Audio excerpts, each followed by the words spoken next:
The examination hall stretched across 3 levels of the Galactic Defense Academy's main building. Rows of seats filled the massive space, each one designed to fit different alien body types. Some chairs hung from the ceiling for the gas-based ethereals. Others were built wide and low for the rock-like granite people. A few seats had special cooling systems for the ice world. Commander Lee walked slowly between the rows, his 6 legs clicking on the metal floor. His compound eyes scanned the candidates who would take the most important test of their military careers. This was not just any exam. This was the final test that decided who would join the Galactic Defense Council's elite force. The rules were simple. The candidates would watch battle scenarios on holographic displays. For each scenario, they had to pick the biggest threat, the one thing most likely to cause defeat or disaster. It sounded easy, but many brilliant warriors had failed this test. The galaxy was full of dangers, and knowing which one to worry about first could mean the difference between victory and total defeat. 43 different species had sent their best candidates. The warriors sat in the front rows, their thick armor gleaming under the lights. Each one stood 8 feet tall and could crush steel with their bare hands. They had won more ground battles than any other species in known history. Behind them sat the ethereals, floating slightly above their seats. Their large heads pulsed with psychic energy that could read thoughts and move objects without touching them. They occupied the left side of the hall. Their blue skins sparkled with tiny scales that could deflect most energy weapons. They were known as the best pilots in the galaxy, able to fly ships through asteroid fields that would destroy any other race. Near the back, the Titanborns took up extra space with their massive frames. They came from a high-gravity world and could survive in environments that would kill most other beings. Each species was proud of their special abilities. Each one believed they would pass this test easily. After all, they had been fighting wars for thousands of years before humans even discovered fire. In the 3rd row, Sarah sat quietly in her standard academy uniform. The gray fabric looked plain compared to the colorful ceremonial armor worn by many other candidates. She was small, barely 5.5 feet tall. Her black hair was tied back in a simple ponytail. Her brown eyes showed no special powers or abilities. She looked completely ordinary. Most of the other candidates did not notice her at all. A few glanced her way and then looked away quickly, dismissing her as unimportant. The candidate in front of her was so large that she almost disappeared behind his armored bulk. This was exactly what Sarah had expected. Humans had only made contact with galactic civilization 5 years ago. Most aliens still saw them as a weak, primitive species that had been allowed into the academy only as a political gesture. Commander Lee paused near Sarah's row. He looked at his, checking the list of candidates one more time. When he saw Sarah's name, he made a small clicking sound with his mandibles. Humans were so new to galactic society. Their technology was hundreds of years behind most other species. They had no special physical abilities, no psychic powers, no natural weapons or armor. What could they possibly contribute to an elite military force? The commander moved on, focusing his attention on the more promising candidates. The ethereal named Ra, who had scored perfect marks in tactical simulation. The warrior who had never lost a single combat match. The pilot who could fly through space storms that would tear apart most ships. Sarah noticed the commander's reaction, but her expression did not change. She had expected this. She had prepared for this. In fact, this was exactly what she had been trained to use to her advantage. The examination hall's main display activated with a soft chime. The candidates stopped their quiet conversations and focused on the screen. Commander Lee moved to the front of the room, his voice echoing through the speakers. Candidates, you are about to begin the Tactical Threat Assessment examination. You will observe 15 different combat scenarios. For each scenario, you must identify the primary threat, the element most likely to cause mission failure or maximum casualties. You will have 30 seconds to make your selection after each scenario ends. He paused, his compound eyes sweeping across the room. Remember, the obvious answer is not always the correct answer. Military history is full of generals who focused on the wrong threat and lost everything because of it. Think carefully. Think completely. Your decisions today will determine if you are worthy to protect the galaxy. The lights dimmed. The holographic projectors hummed to life. Around the room, candidates straightened in their seats. Some cracked their knuckles or flexed their muscles. Others closed their eyes in meditation, preparing their minds for the challenges ahead. Sarah sat perfectly still. Her hands rested calmly in her lap. Her breathing was slow and steady. To anyone watching, she looked relaxed, almost bored. But her mind was working at full speed, processing everything she had learned about galactic military thinking over the past 5 years. The first scenario began to load. As the three-dimensional battlefield appeared in the center of the hall, Sarah allowed herself a small smile. The other candidates were preparing to identify dangers based on their species' traditional ways of thinking. They would look for the biggest weapons, the strongest enemies, the most advanced technology. But Sarah had studied something different. She had studied them. She knew how each species thought, how they made decisions, what they considered important, and she knew something they did not. Sometimes the greatest danger in the room is the one that nobody notices at all. The first holographic scenario materialized in the center of the examination hall. A detailed three-dimensional battlefield spread out before the candidates, showing a space station under attack. Massive alien warships surrounded the station, firing deadly energy beams that tore through its shields. Explosions bloomed across the station's surface as defensive weapons tried to fight back. Commander Lee watched the candidates carefully as they studied the scene. Most of them leaned forward, focusing on the largest enemy ship. It was clearly the flagship, bristling with more weapons than the others. Its dark hull stretched for miles, and its main cannon was charging up for what looked like a final, devastating shot. When the 30-second timer ended, the candidates made their choices. 90% selected the flagship as the primary threat. A few chose the smaller ships that were targeting the station's life support systems. The ethereals picked a different ship entirely, one that was jamming communications and preventing the station from calling for help. Sarah selected something else completely. Her choice highlighted a small maintenance pod that was floating near the station's docking bay. It looked harmless, just a simple repair vehicle.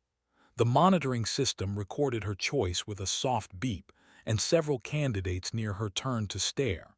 The warrior in front of her made a rumbling sound that might have been laughter. The second scenario loaded quickly. This time, the setting was a planet's surface. Enemy forces were advancing across a desert toward a defended city. The attackers had enormous walking machines that towered over the landscape. Each one carried weapons that could level entire city blocks. Behind them rolled hundreds of armored vehicles, kicking up huge clouds of dust. Again, most candidates focused on the walking machines. They were clearly the most dangerous things on the battlefield. Some chose the commander's vehicle, which was directing the attack from the center of the formation. A few selected the artillery units in the rear that were beginning to target the city's walls. Sarah highlighted a single soldier, not even an officer or specialist, just one ordinary enemy trooper walking with his unit near the left flank. He carried standard equipment and showed no special markings. There was absolutely nothing remarkable about him. The pilot sitting to Sarah's left whispered something to her companion. Even without understanding their language, Sarah could tell they were questioning her mental state. She kept her expression neutral and waited for the next scenario. By the fifth scenario, word of Sarah's strange choices had spread throughout the examination hall. Candidates were no longer just focusing on their own tests. Many were sneaking glances at the human in row 3, trying to figure out what she was thinking. Some whispered theories. Maybe she was confused by the holographic displays. Maybe human brains worked so differently that she could not understand what she was seeing. Commander Lee noticed the distraction and frowned at his. Sarah's answers made no sense at all. She had ignored massive space fortresses to select tiny supply ships. She had overlooked armies of battle robots to highlight individual infantry soldiers. In one scenario involving a nuclear missile strike, she had completely ignored the missiles themselves and chosen a weather monitoring satellite instead. The examination continued through scenario after scenario. Each time, the pattern repeated itself. The alien candidates selected obvious threats based on size, firepower, or tactical importance. Each time, Sarah chose something that seemed completely irrelevant. During the break between the seventh and eighth scenarios, several candidates began talking openly about the strange human. The granite person named Boulder Who Stands made a comment about primitive species not understanding modern warfare. The ethereal Ra suggested that humans might process visual information differently than other species. Perhaps her brain cannot properly assess relative danger levels, suggested the delegate, its voice creating small clouds of frost in the air. This would explain why she consistently selects inappropriate targets. The warrior was less diplomatic. The human is either insane or stupid, maybe both. Why was she even allowed to take this examination? She will obviously fail. Sarah heard every word, but she showed no reaction. She had expected this response. In fact, she was counting on it. The more convinced they became that she was incompetent, the better her real plan would work. The eighth scenario began. This one showed a naval battle on an ocean world. Massive ships exchanged fire with weapons that could sink small islands. Aircraft filled the sky, diving and climbing in complex combat patterns. Submarines moved beneath the waves, launching torpedoes that left trails of bubbles in their wake. The alien candidates studied the scene with great interest. Naval warfare was considered one of the most complex forms of combat. It required understanding three-dimensional movement, supply lines, weather patterns, and coordination between different types of forces. Most selected the largest battleship, which was clearly the enemy flagship. Its guns were the biggest on the battlefield, and destroying it would likely end the battle quickly. Others chose the aircraft carrier that was launching wave after wave of attack planes. The ethereals selected a submarine that was moving to attack the flagship from below. Sarah selected a small cargo ship on the edge of the battle. It was not even fighting. According to the scenario description, it was just a supply vessel trying to escape to safety. It had no weapons, no special equipment, no apparent military value at all. This time, even the usually quiet made sounds of disbelief. The candidate sitting behind Sarah leaned forward and whispered, "Are you feeling well? Do you need medical attention?" Sarah turned around slightly and smiled politely. "Thank you for your concern. I am fine." "But your selections make no sense," the continued. "You are choosing targets with no strategic value. In that last scenario, that cargo ship could not possibly threaten anyone." "Could it not?" Sarah asked quietly. Before they could respond, the ninth scenario began loading. As the new battlefield appeared, Sarah turned back to face forward. She had a knowing look in her eyes that found strangely unsettling. Commander Lee was beginning to wonder if he should intervene. The human's answers were so far outside normal parameters that there might be a technical problem with her equipment. But her response times were normal, and she seemed alert and focused. She was clearly making deliberate choices, even if those choices appeared to be completely wrong. As the examination continued toward its climax, none of the alien candidates realized they were about to learn something that would change their understanding of warfare forever. And none of them suspected that the quiet human in row 3 was not taking a test at all. She was giving one. The 14th scenario loaded with a soft hum of holographic projectors. The examination hall fell silent as candidates prepared for what they knew would be one of the final tests. This scenario was more complex than the others. It showed a massive space battle involving hundreds of ships from multiple species. Fighters darted between capital ships like angry insects. Explosions bloomed across the three-dimensional display in brilliant colors. At the center of the battle, a huge alien mothership was breaking apart under concentrated fire. Pieces of its hull spun away into space, trailing atmosphere and debris. The ship's reactor was clearly overloading, building toward an explosion that would destroy everything within 50,000 kilometers. Around the dying mothership, evacuation transports fled in all directions. Some carried important military commanders, others held civilian refugees. A few transported valuable technology or weapons that could not be allowed to fall into enemy hands. The alien candidates studied the scene with intense focus.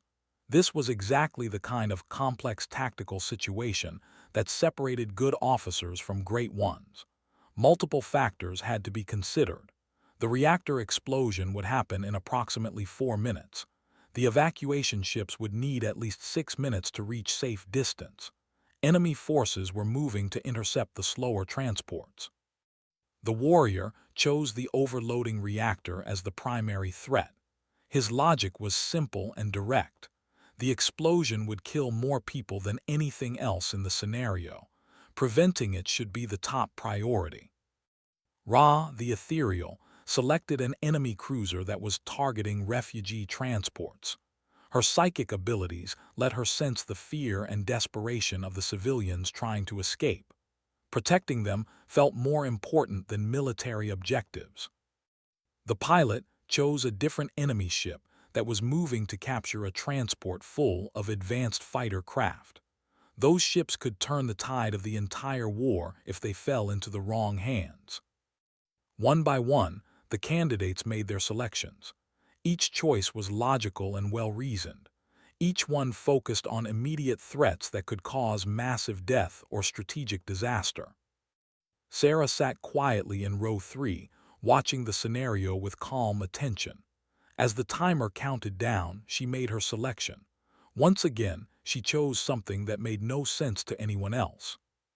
She selected a small transport pod that was fleeing from the battle. According to the scenario data, it contained only a handful of refugees from various species. There were no military officers aboard, no important technology, no strategic resources. It was just ordinary people trying to survive. But there was something else in the pod's passenger list that caught Sarah's attention. Among the various aliens were 3 humans. 3 perfectly ordinary humans who were supposed to be civilians fleeing a war zone. When the scenario ended and the selection period closed, Commander Lee looked around the examination hall. He had been watching this group of candidates for months, and he thought he understood how each of them made decisions. But the human continued to puzzle him completely. "Very well," he announced, his voice echoing through the speakers. "We will now proceed to the final scenario. However, before we begin, I believe it would be instructive to hear some of your reasoning. This will help me understand how you approach tactical assessment." He gestured toward, "Warrior, please explain your selection in the previous scenario." The massive stood up, his armor clanking. The reactor explosion was clearly the greatest threat. It would destroy all ships within 50,000 kilometers, including both enemy and friendly forces. Preventing this explosion would save the most lives and preserve the most resources. Logical, Commander Lee agreed. He looked toward the ethereals. Ra. The floating alien's large head pulsed with soft light as she spoke. The enemy cruiser targeting civilian transports represented the greatest threat to innocent life. Military personnel accept the risks of war, but civilians deserve protection. The moral imperative was clear. Also logical, the commander nodded. He continued around the room, hearing similar explanations. Each candidate had identified a real threat and could explain their reasoning clearly.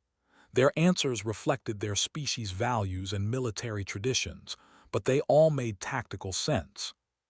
Finally, Commander Lee turned toward row 3. And now, candidate, please explain why you selected a refugee transport as the primary threat in a major space battle. Sarah stood up slowly. Around the hall, candidates turned to look at her. Some seemed curious about what excuse she would make for another obviously wrong answer. Others looked embarrassed for her, expecting to witness a humiliating failure. The greatest threat, Sarah said in a clear, calm voice, was not the reactor explosion. It was not the enemy ships or the captured technology. The greatest threat was the fact that there were humans in that evacuation pod. Confused murmurs rippled through the examination hall. Several candidates exchanged glances. Even Commander Lee's compound eyes narrowed in puzzlement. "I do not understand," he said carefully. "Please elaborate." Sarah looked around the room, meeting the eyes of candidates from dozens of different species. "You have all made the same mistake that everyone makes when they first encounter humans. You judge threats by their immediate visible power. Bigger weapons, stronger armor, more advanced technology. You look for the obvious dangers." She paused, letting her words sink in. "But you have never asked yourselves a simple question. How did humans, despite being one of the weakest species physically, and having some of the most primitive technology in known space, manage to unite our entire under a single planetary government within 50 years of learning we were not alone in the universe?" The hall fell completely silent. Sarah continued, her voice growing stronger. "Every other species took centuries or to achieve planetary unity. Most never achieved it at all. The still have 3 separate governments. The ethereals maintain 17 different psychic collectives. They have been fighting civil wars for the past 2,000 years. Commander Lee felt a strange chill run down his spine. He had never thought about this before, but the human was right. In the 5 years since first contact, humanity had transformed from a divided world of competing nations into a unified planetary civilization. How had they done it so quickly? Sarah smiled, but there was something unsettling about the expression. "You see, you have all been looking for the wrong kind of danger. You look for threats that announce themselves. Weapons that roar, armies that march, ships that fire obvious guns. But the most dangerous threat in any scenario is often the one that does not look dangerous at all." She gestured toward the now empty holographic display. Those 3 humans in the evacuation pod were not refugees. They were not running from the battle. They were moving into position. Around the hall, alien candidates began to shift uncomfortably in their seats. Something in Sarah's tone was making them nervous, though they could not quite identify what. "The 15 scenarios you have just watched," Sarah continued, "were not random tactical exercises. They were actual historical battles, fought by your various species over the past 1,000 years. And in every single case, the elements I selected were the ones that actually determined the outcome." Commander Lee's began beeping urgently.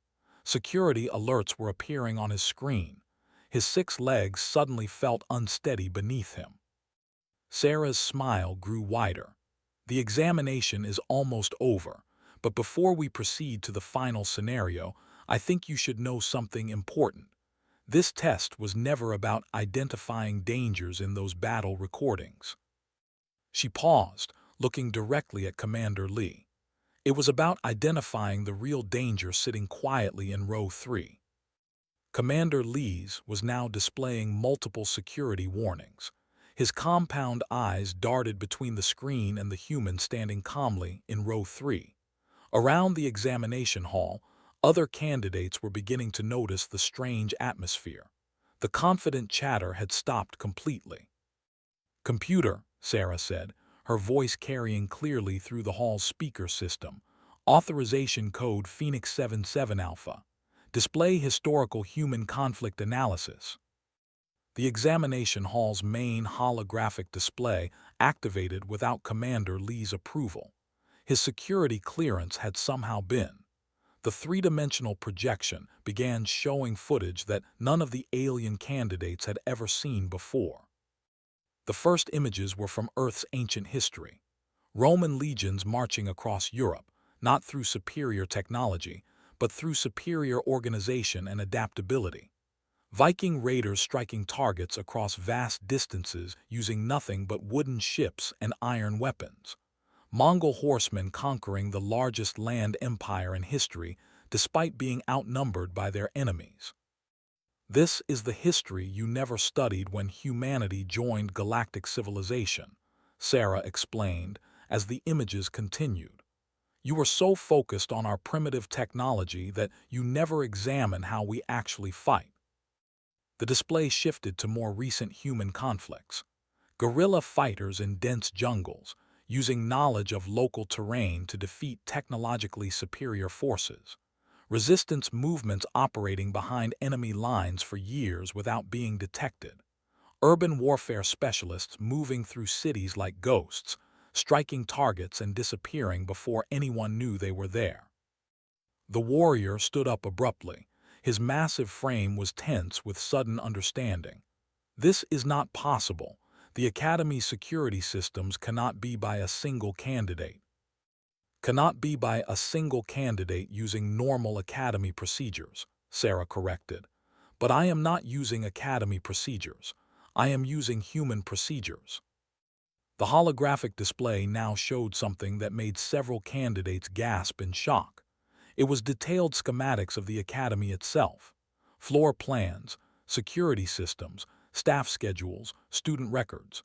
Information that should have been completely classified was floating in the air for everyone to see. For the past 5 years, Sarah continued, while your species believed you were generously allowing primitive humans to learn from your advanced civilization, we were actually conducting the largest intelligence-gathering operation in galactic history. Commander Lee tried to activate his emergency communications, but his equipment was not responding. The Academy's security systems had been completely compromised. How long? He asked quietly. How long have you been planning this? Planning began approximately 2 hours after first contact, Sarah replied matter-of-factly. While your diplomatic teams were explaining to our leaders how grateful we should be for the opportunity to join galactic civilization, human intelligence services were already analyzing every word, every gesture, every piece of technology you showed us. The holographic display shifted again. Now it showed human operatives in various alien societies. Some were working as simple laborers on mining stations. Others had obtained positions in government offices. A few had even enrolled in military academies on different worlds. You all made the same mistake that every enemy humanity has ever faced makes. You assumed that being physically weaker and technologically inferior made us less dangerous. But humans learned long ago that the best way to defeat a superior enemy is not to fight them directly. The pilot was frantically trying to contact security forces outside the examination hall. Like Commander Lee, she found her communications blocked. "What do you want?" she demanded. "If this is some kind of attack, what are your objectives?" Sarah looked genuinely surprised by the question. "Attack? This is not an attack. This is a graduation ceremony." She gestured around the examination hall. Every species here has spent the past 5 years teaching humans about galactic military doctrine, technology, politics, and social structures. You have been excellent teachers. We have learned everything we needed to know. The display now showed human settlements throughout the galaxy. Not the small colonies that had been officially reported, but extensive networks of facilities, research stations, and operational bases. Thousands of humans were already living and working throughout galactic civilization. The test you thought you were taking was actually our final examination, not of individual candidates but of galactic civilization itself. We needed to understand how you think, how you make decisions, how you identify threats. Today's exercise has been very educational. Ra, the ethereal, attempted to use her psychic abilities to probe Sarah's mind. What she found there made her recoil in shock. "I cannot read her thoughts," she whispered to her companions. "There are barriers, mental shields I have never encountered before." "Human minds are difficult to read psychically," Sarah acknowledged. "We discovered this during our first encounters with your species. Another evolutionary advantage you did not account for. We developed natural resistance to mental intrusion during our species' violent history.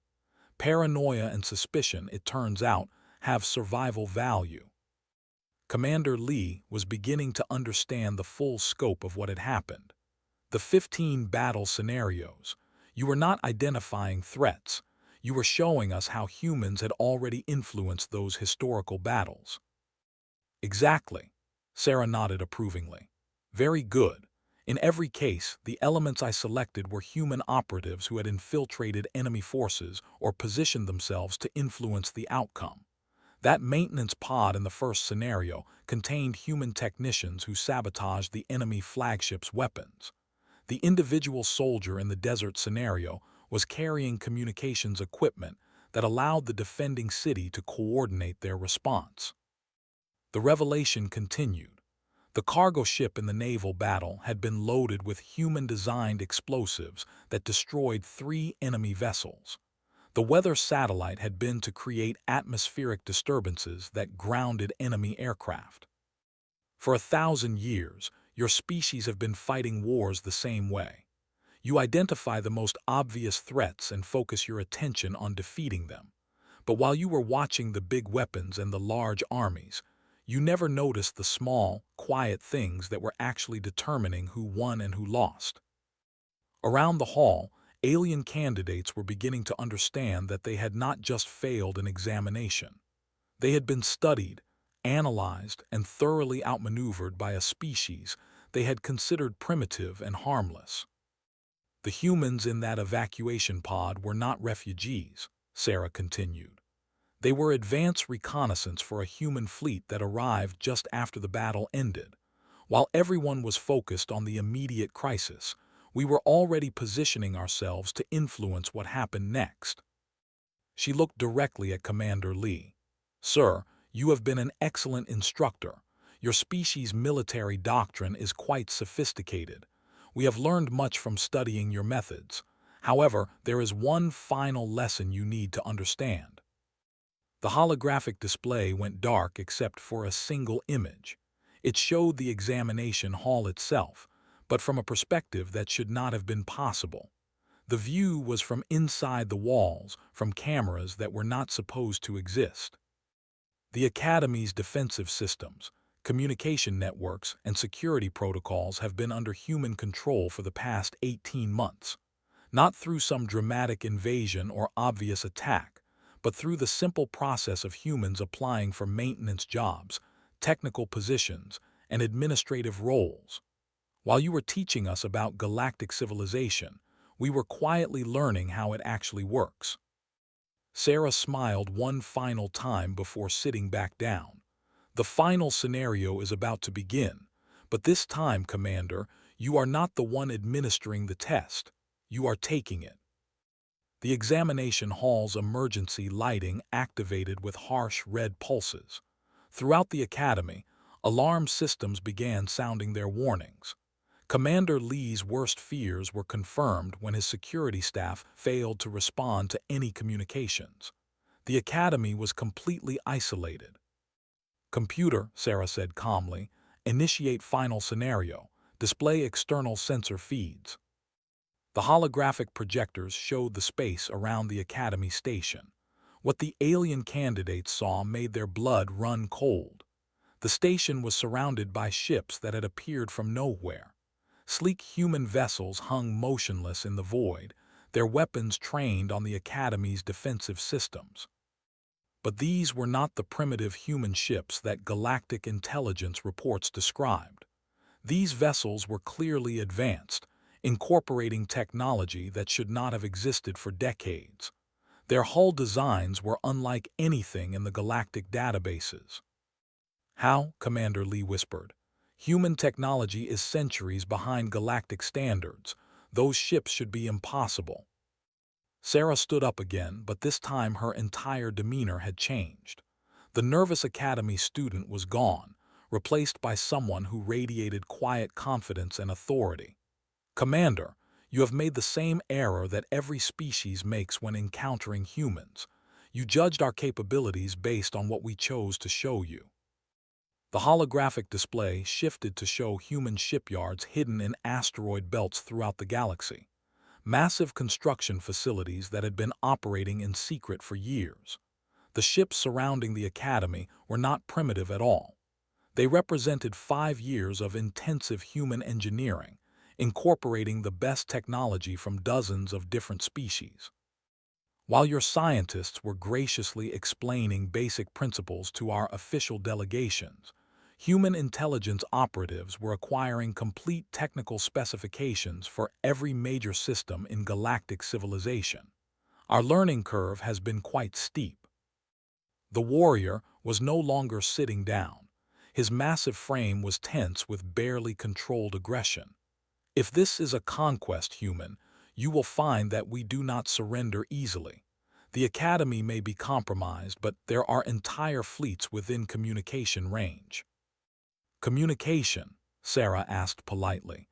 She gestured toward the displays. Computer, show current communication status for all galactic military forces within 50 light years. The results were devastating.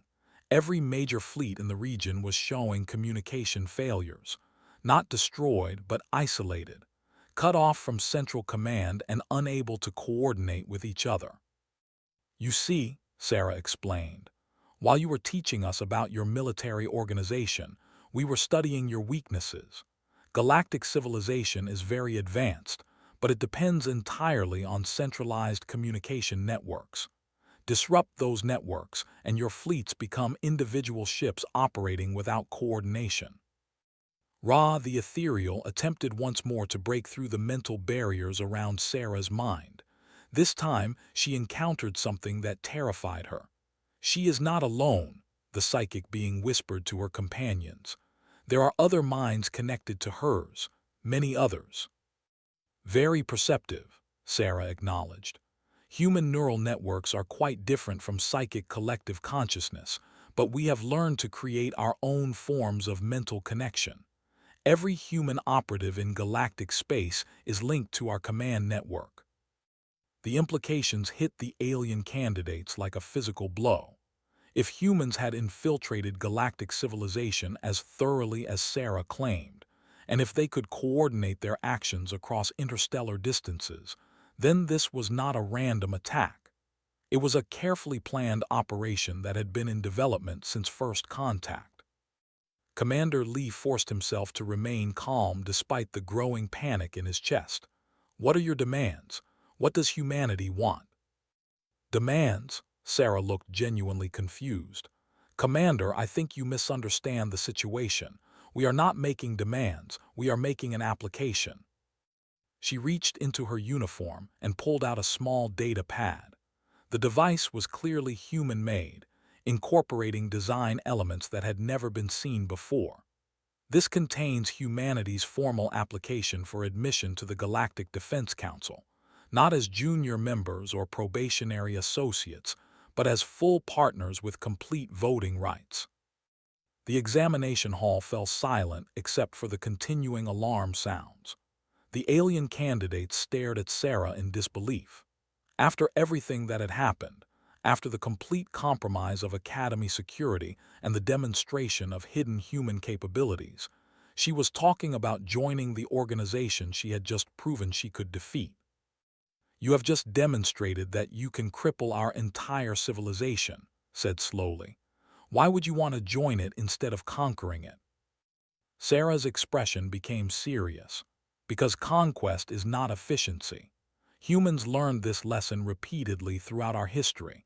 It is much easier to work with existing systems than to replace them entirely. Galactic civilization is quite impressive. We would prefer to improve it rather than destroy it. She gestured toward the displays showing human operations throughout the galaxy. We have spent 5 years studying your strengths as well as your weaknesses. Your technology is excellent. Your scientific research is outstanding.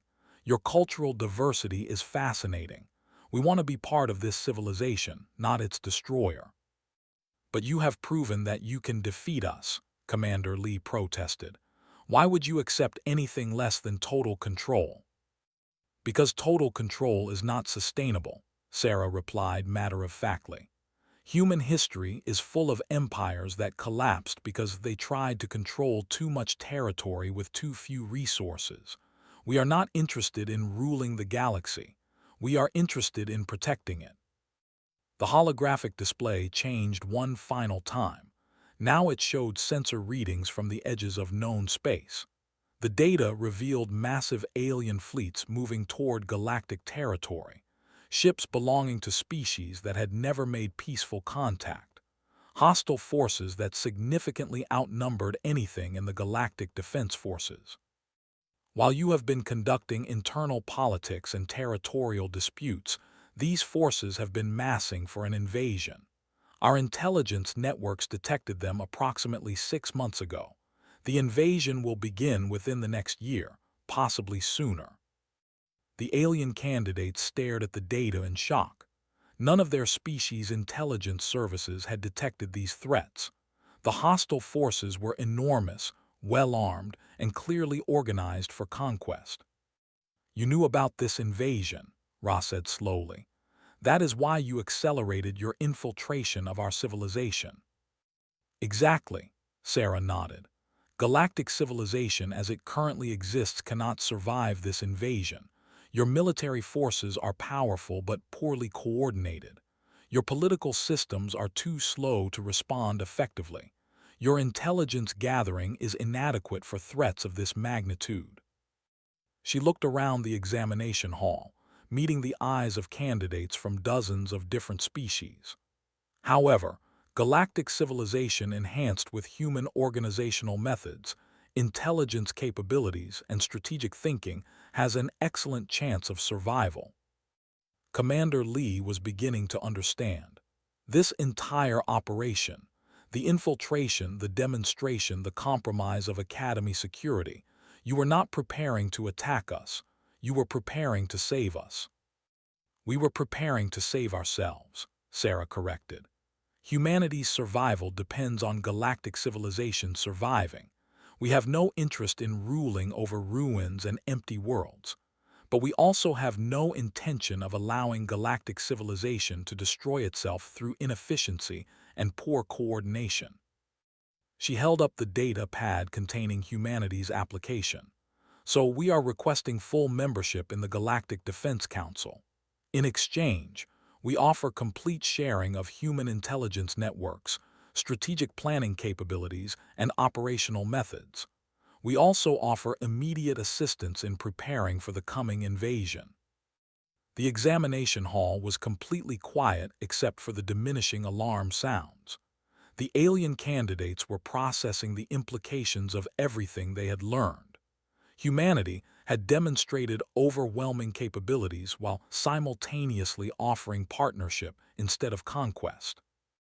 The choice, Sarah said quietly, is yours. You can accept our application and gain access to human abilities that could save your civilization, or you can reject it and face the coming invasion with your current methods.